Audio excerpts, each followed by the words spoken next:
Kalibrini juda ham ko'p ko'rsatyapmiz. 24, 26, 28 ko'rinyaptimi o'rtoqlar?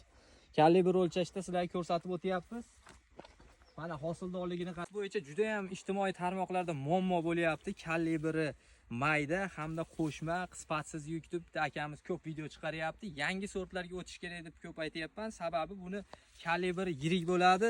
4-5 yildan beri sotilyapti. Meva Rossiyaga yaxshi yetib boryapti. Qattiq eksportbop hamda sopi uzun. Nima sort bu deyotganlarga royaltiyaga 3-may sanasida olyapmiz videoni.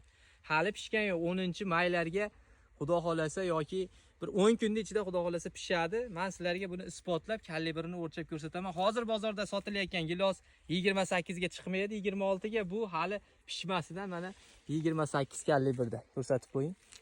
Mana bu kalibr o'lchaydigan bo'ladi. Mana bunisi ham. Do'stlar, buni ko'chatdan ko'paytirganmiz. Bemalol bizga zakaz qilib sotib olsalaring bo'ladi. Sog' bo'linglar, salomat bo'linglar.